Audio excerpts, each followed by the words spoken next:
Guys আজকে আমি যে পরিমাণে সার প্রয়োগ করবো প্রত্যেকটা গাছে, তো প্রত্যেকটা আপনাদের সাথে আলোচনা করবো, এমনকি দেখিয়ে দিব কোনটাতে কি দিলে ভালো হয়।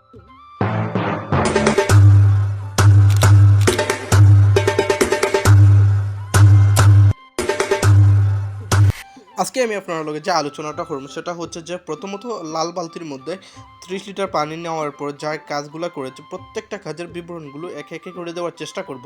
প্রথমত আমি আমার লিচু গাছের জন্য যে ফর্মুলাটা করেছে সেই ফর্মুলা অনুযায়ী আমি আমার লিচু গাছে এসেছি। যে পরিমাণ সার দিব আর কি, ও যে একটু আগাও ও যে একটু বউল হয়েছে না গাছের মাঝে, তো আরো কিতা কিতা দিলে ভালো হইব আপনারা আমার কইবা।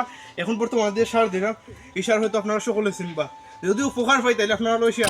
এখানে আসার পরে আমার প্রথমত চিন্তা ভাবনা হলো যে লাল বালতিতে 30 লিটার পানি নিয়েছে, এমনকি 30 লিটার পানি নেওয়ার পরে আমি আমার হাত দিয়ে এটাকে নাড়িয়ে গোলানোর চেষ্টা করছি যে সার বা অর্থাৎ যে অ্যাসিড রয়েছে, তো অ্যাসিডকে গোলানোর পরে হাতের মাধ্যমে দেখুন আমার হাতে কীরকম অবস্থা হয়েছে, হাতটা কিন্তু একদম পরিষ্কার হয়ে গেছে। তা এখন বুঝুন যে গাছের মধ্যে দিলে গাছে কতটুকু উপকার হতে পারে। তো তার আগে আমি কিন্তু লিচু গাছের চারিপাশে কিন্তু গর্ত করে নিলাম, গর্ত করে নিয়ে আমি আমার যে পানিটা দেওয়ার প্রয়োজন আমি সেই অনুযায়ী পানিটা দিয়েছি।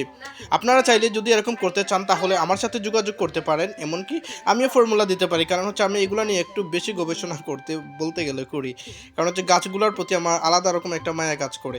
তারপর আমার সাথে আরও কয়েকজন ছিল, তাদেরকে স্পেশালি থ্যাংক ইউ, কারণ তাদের কারণে আমার ভিডিওটা অনেক সুন্দর হয়েছে। এরপর এখানে আশেপাশে যত গাছগুলো রয়েছে আমি সেই গাছে আমি কিন্তু আমার যে সারটা আমি তৈরি করেছি অর্থাৎ বাজার থেকে কিনে এনেছি সেই অনুযায়ী কিন্তু আমি প্রত্যেকটা গাছে দিয়েছি। গাইস বর্তমানে কিন্তু আমার কাজ সম্পূর্ণ হয়ে গেছে, এমনকি কোন কোন গাছও দিছি আপনারা এটাও দেখাই। আমার লোকের যে ক্যামেরাম্যান কিন্তু অসাধারণ আছে ভিডিও করছে, তাহলে স্পেশালি থ্যাংক ইউ। নাম প্রকাশ্যে আনলাম না, আপনারা পুরো ভিডিওতে দেখবা।